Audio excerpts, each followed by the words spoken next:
Extensor compartment of the forearm. Let's explore the extensor compartment of the forearm. Key muscles, nerves, actions, and important structures simplified for easy learning. Forearm extends between the elbow and wrist joints. Radius and ulna form the skeleton of the forearm. These two bones articulate at both their ends to form superior and inferior radial ulnar joints. Their shafts are kept at optimal distance by interosseous membrane. Forearm is enveloped by deep fascia, also called as antebrachial fascia. Deep fascia sends intermuscular septa and divides the forearm into anterior and posterior compartments. Bony landmarks. Bones palpable in back of forearm are posterior surface of Olecranon process, posterior border of ulna, ulnar head, and styloid process, head and styloid process of radius,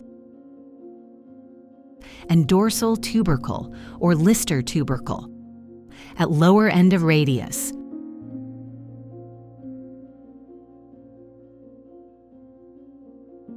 Muscles of the extensor compartment are total 12 in numbers and are divided into superficial extensor group muscle, deep extensor group muscles, superficial extensor group muscle, which are totally 7 in numbers, namely brachioradialis, extensor carpi radialis longus, extensor carpi radialis brevis, extensor digitorium, extensor digita minime, extensor carpi ulnaris, and anconius.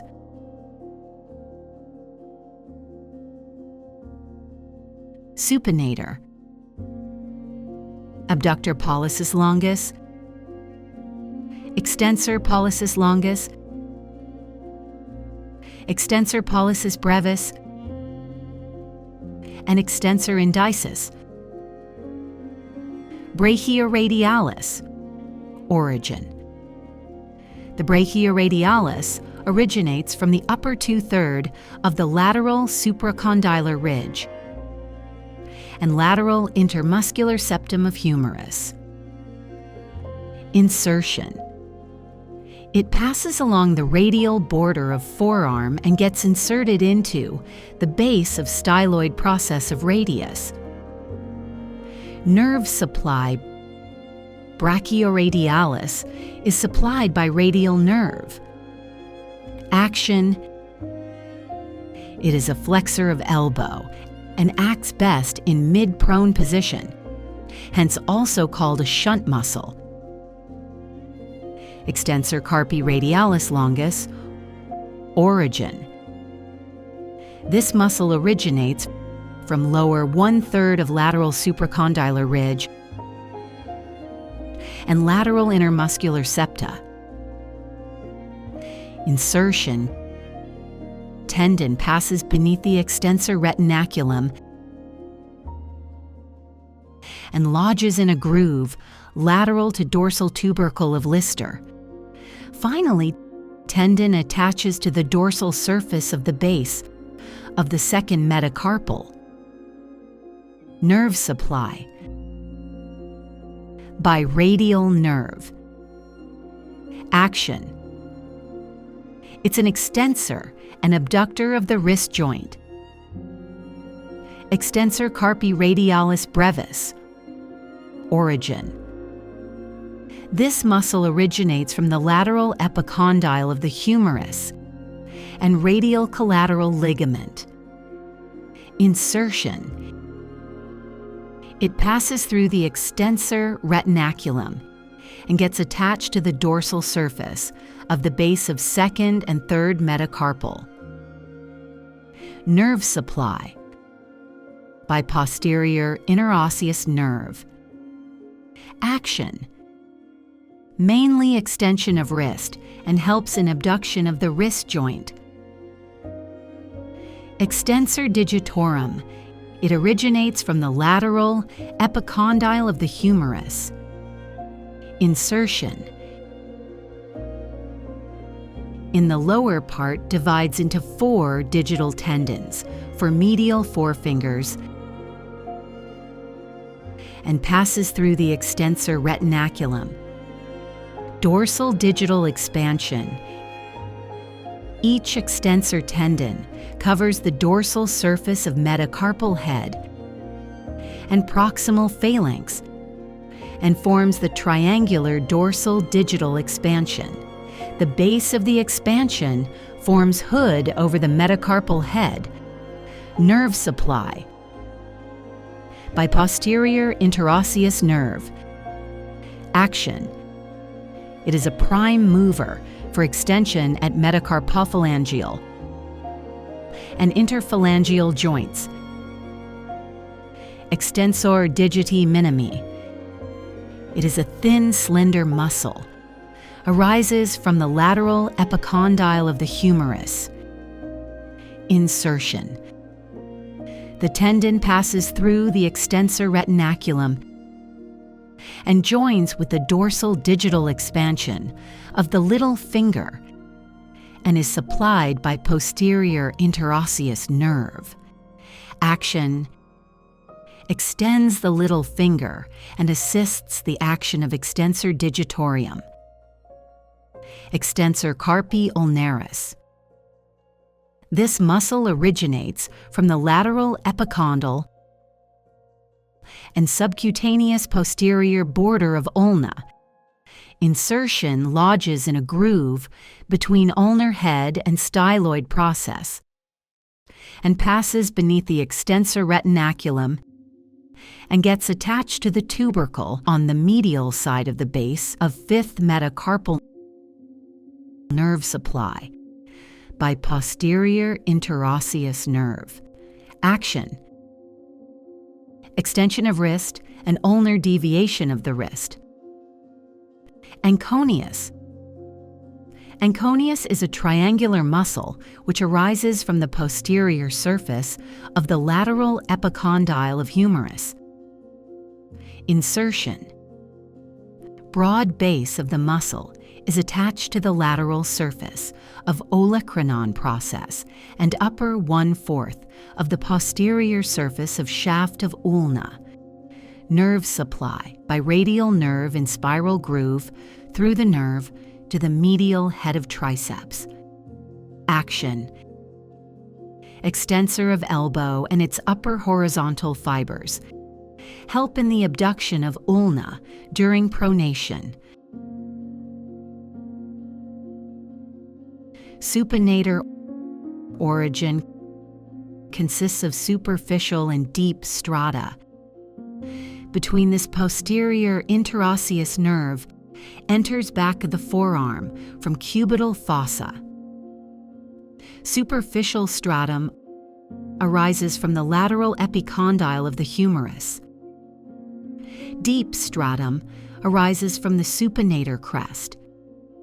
Insertion.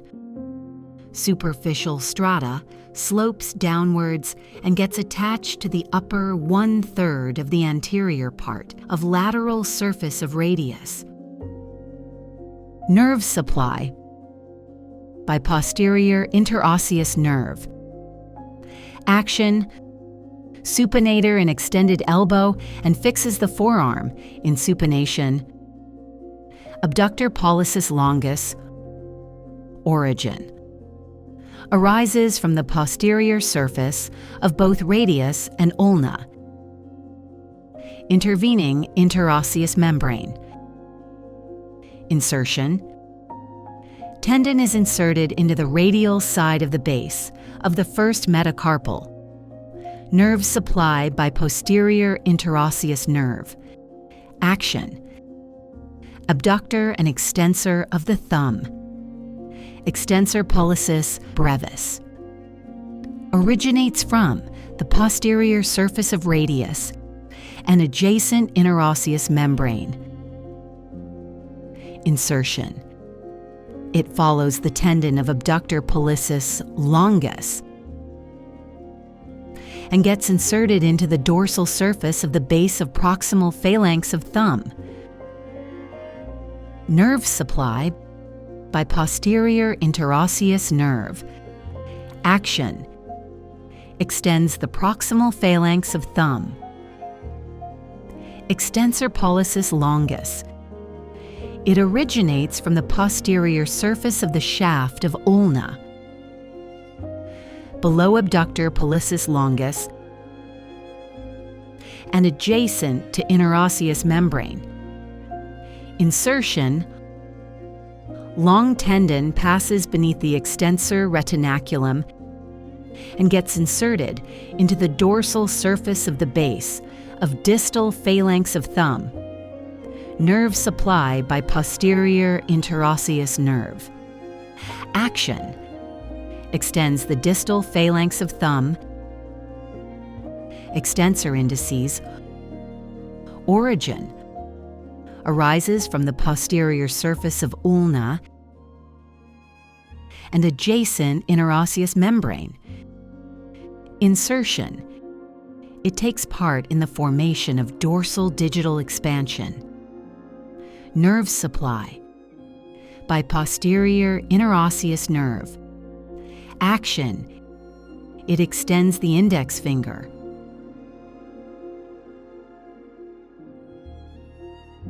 A triangular depression on the radial side of wrist becomes visible when thumb is extended. Boundaries. Laterally, it's bounded by tendons of abductor pollicis longus and extensor pollicis brevis, and medially by tendons of extensor pollicis longus. Roof is formed by skin, fascia, and superficial branch of radial nerve. Floor is formed by styloid process of radius, scaphoid, trapezium, and base of first metacarpal. Contents of this box is radial artery. It is an oblique, thick, fibrous band, which is a modification of deep fascia, which stretches across the dorsal surface of wrist, and it retains the extensor tendons in position. Attachments laterally, anterior border of radius above its styloid process, and medially it is attached to pisiform and triquetral, not attached to ulna. Structures passing beneath extensor retinaculum, deep surface of extensor retinaculum, gives intertendinous septa to radial and medial carpal bones, which form 6 osseo-aponeurotic compartments.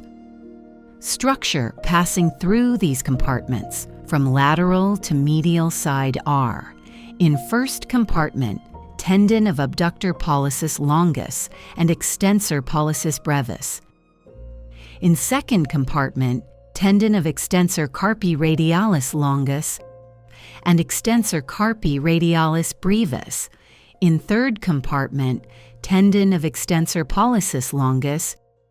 In fourth compartment, tendon of extensor digitorum and extensor indices. In fifth compartment, tendon of extensor digitae minime. And finally, in sixth compartment, tendon of extensor carpi ulnaris. That's a wrap on the extensor forearm muscles. Like, share, and subscribe for more simple medical explanations.